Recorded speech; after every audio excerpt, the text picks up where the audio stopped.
Bilal bin Rabah urang Syi'lun. Wate kumandangkan azan, wate terus bak kalimat asyhadu anna Muhammadar Rasulullah. Mekat-kat tubuh, menggoyang tubuh, ruh imata, terbentak, tersentak suaranya. Halepah gucap, gepegah bau urang Bandung. Saya tidak bisa mengumandangkan azan lagi. Kenapa? Karena Muhammad yang sangat kurindukan, yang tiada duanya, akhlaknya sangat luar biasa, hari ini sudah kembali ke hadirat Allah. Dum sekali Bilal bin Rabah, seorang budak, beliau merasakan ketenangan yang luar biasa saat menyebutkan nama Muhammad. Uronyo urang Syi'lun.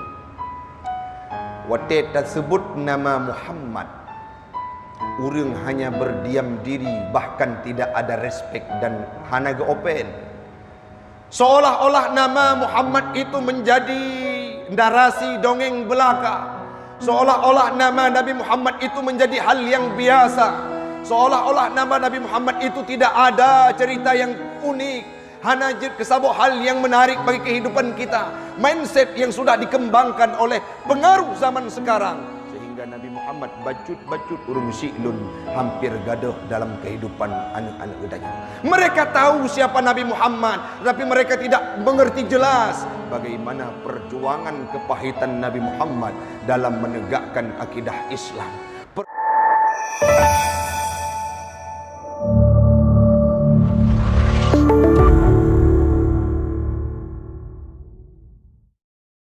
Jamaah sidang solat Jumat sekeyakinan seakidah yang kami muliakan. Marilah di awal perjumpaan kita pada siang yang berbahagia ini, kita memuja dan memuji Allah empunya alam semesta. Allah yang telah memilih kita dari ratusan, ribuan, bahkan jutaan umat manusia seantero dunia. Dari semenjak manusia itu diciptakan pertama sekali, kita dipilih oleh Allah sebagai umatnya Muhammad.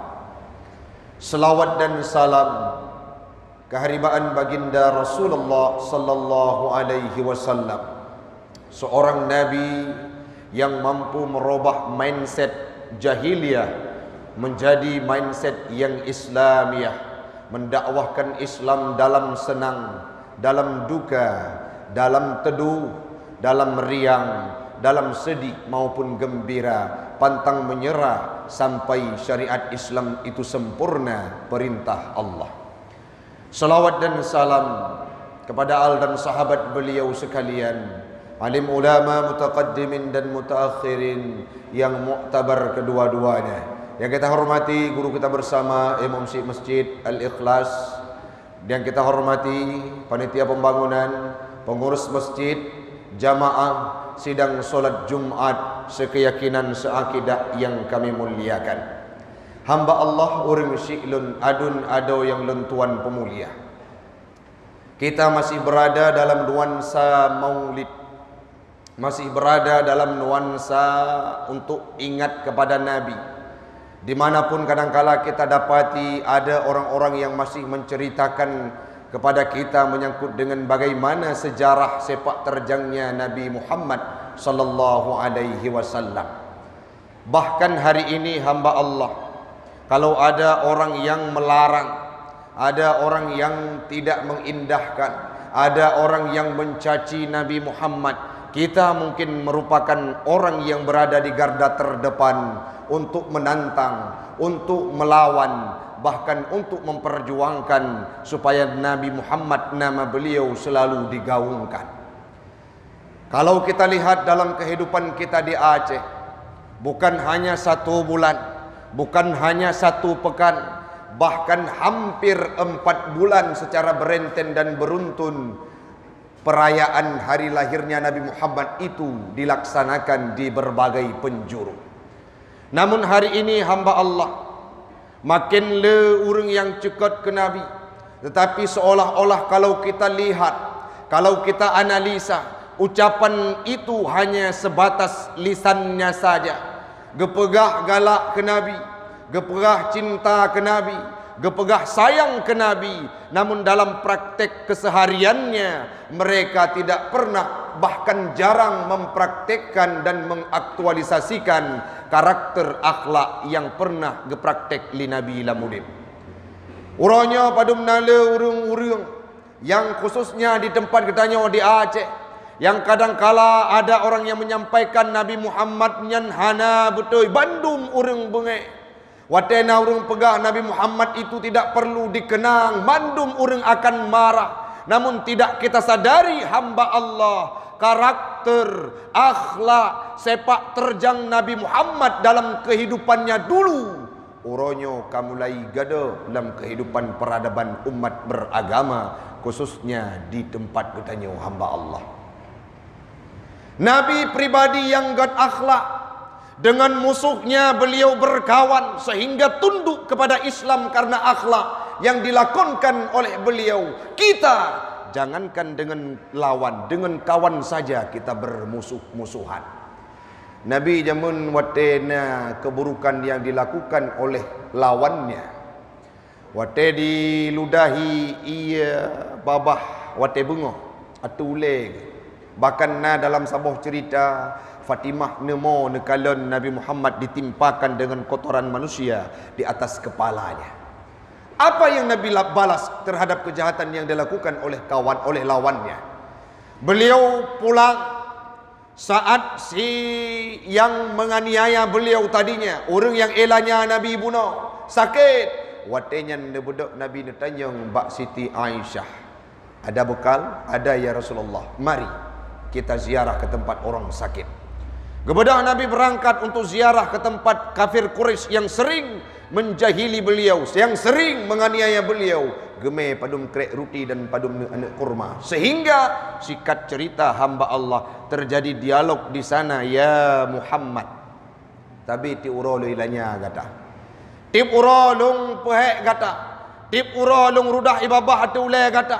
Tapi uronya Muhammad. Orang lain golom truk dijak sawulun gata ka awai truk ya Muhammad, maka saksikan aku masuk dalam agama Islam karena akhlak yang pernah engkau praktekkan. Urohnya orang si ilun. Anak bertanya kadang-kala yang jamun takalan kondisi kehidupan di luar Aceh, bahkan di luar negeri, yang kita tahu bagaimana maraknya kehidupan mereka dengan mabuk-mabukan, dengan perjudian, dengan pekaru inanggop. Tapi hari ini budaya dan tradisi tersebut sudah menggerogoti khususnya anak-anak muda yang di tempat ditanya hamba Allah. Lidah berkata long sayang ke Nabi, dalam praktek kita jauh panggang dari api.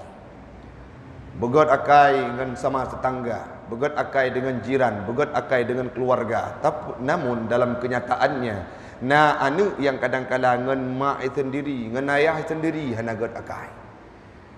Ini merupakan hal yang sering kita dapati.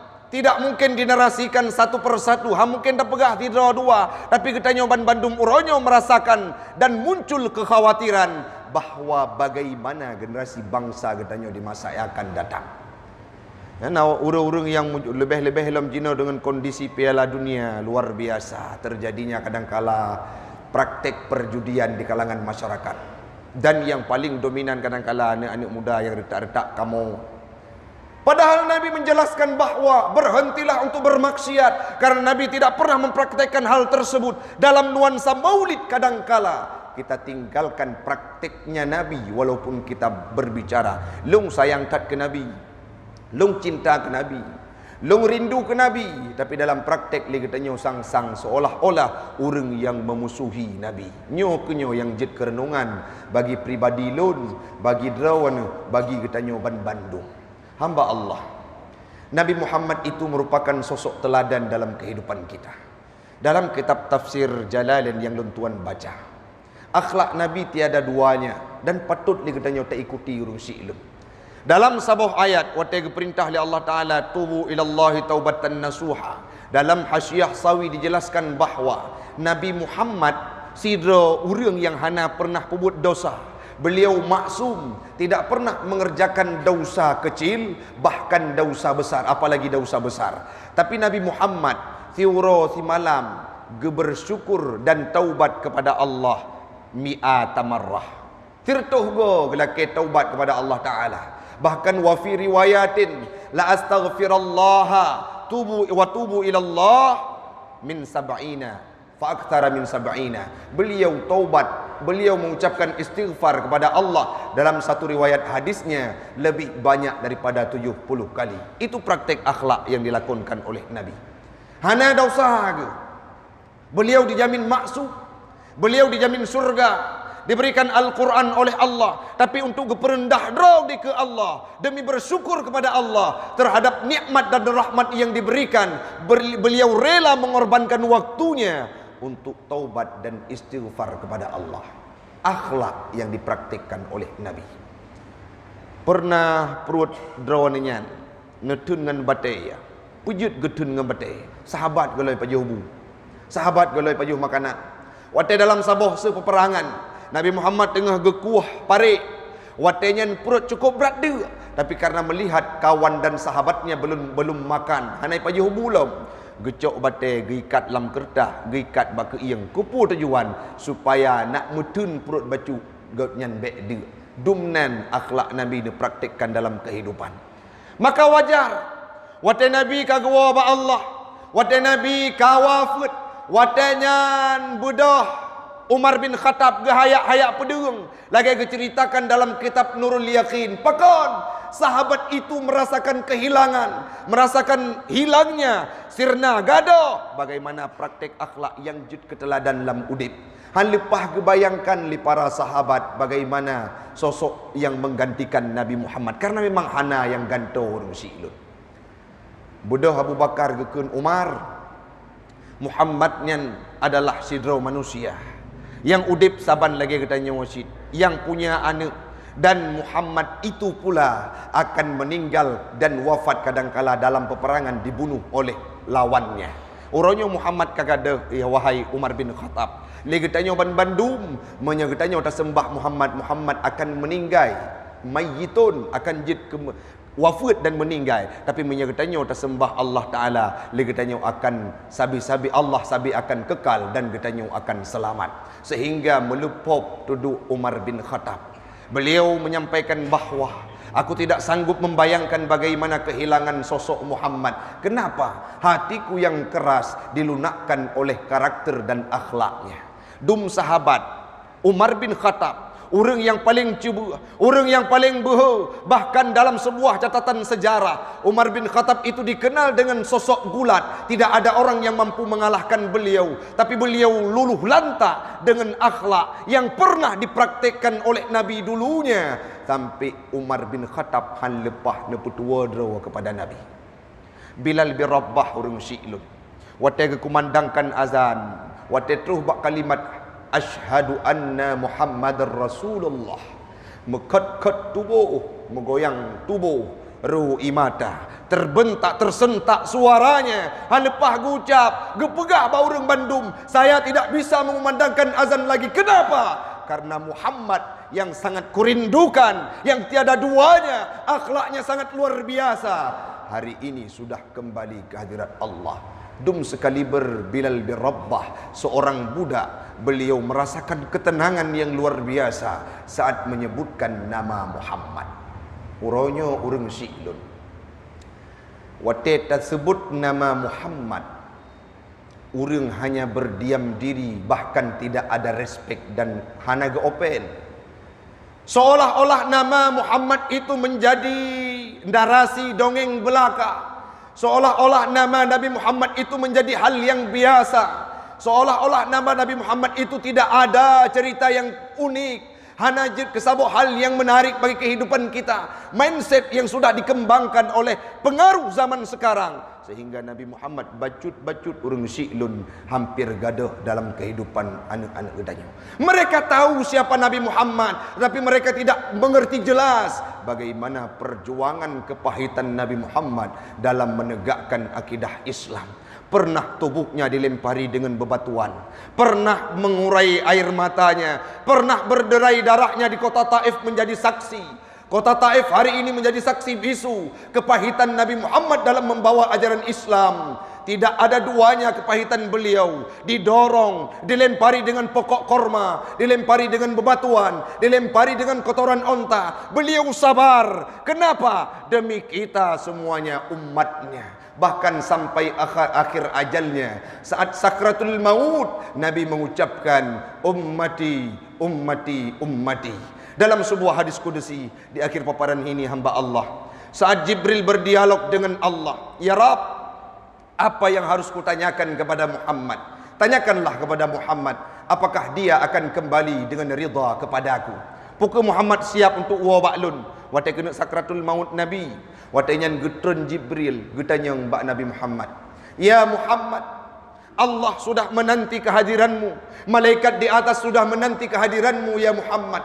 Apakah engkau belum siap untuk kembali berjumpa dengan Allah, untuk kembali ke hadirat Allah? Apa jawab Nabi Muhammad?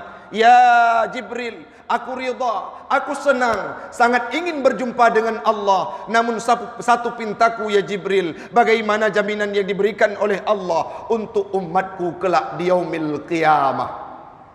Kepada Jibril gekun ba Allah Ta'ala, ya Allah, Muhammad cukup siap untuk wabakdron ya Allah. Muhammad cukup jauh-jauh hari ingin berjumpa denganmu ya Rabb. Tapi Muhammad meminta secuil harapan. Apa itu ya Jibril? Bagaimana kondisi umatnya di yaumil qiyamah? Akankah engkau masukkan mereka dalam neraka, ataupun engkau berikan jaminan untuk masuk dalam surga? Allah menjawab dalam hadis qudsi, ya Jibril, basyirhu ya Jibril, sampaikan wahai Jibril, innal jannata muharramatun 'alal umam hatta tadkhuluha ummatuh. Sampaikan wahai Jibril, surga ini kuharamkan untuk umat-umat yang lain hatta tadkhuluha ummatu, sehingga umat Muhammad melangkahkan kaki masuk ke dalamnya. Menjelang sakratul maut, menjelang ajalnya Nabi sudah berada di Ghargharah. Permintaan beliau terakhir kepada Allah, ya Rabb, berikan jaminan kepada umatku supaya engkau masukkan dalam surga. Tanpa kena wafat Nabi, mentang sebut nama katanya orang syi'lun, mentang ingat kelon kedron katanya mandum orang-orang mukmin dan orang yang beriman, yang menganut agama Islam. Lantas apakah yang sudah kita hadirkan kepada Nabi hari ini? Punya jabatan, apa kepentingan Islam yang kita tawarkan dari jabatan kita? Punya kemampuan finansial, nah harta, apa harta yang kata jo orangnya ke jalan Allah dia dalam agama Islam. Maka karena itu hamba Allah, dalam waktu yang sangat singkat ini, marilah saban sari li gedanya tak papah drawa tu untuk tabalah jasa Nabi, untuk tak ikut akhlak Nabi, untuk tak perjuangkan kepentingan Islam, karena Nabi sayang gedanya melebihi daripada sayang kepada dirinya sendiri. Li gedanya pun urang syi'lun siap bahkan rela mati untuk tak perjuangkan pu yang dititipkan oleh Nabi, yaitu kalimah thayyibah, agama Islam dan beriman kepada Rasulullah dan Allah. Mudah-mudahan hamba Allah legedanya dengan wapna momen maulidnya, momen bulan lahir Nabi, peringatan lahir Nabi, akan menumbuh kecintaan kita kepada Nabi Muhammad, yang insya Allah satu waktu kita akan berjumpa dengannya di yaumil qiyamah dalam surganya Allah. Amin, amin ya rabbal alamin.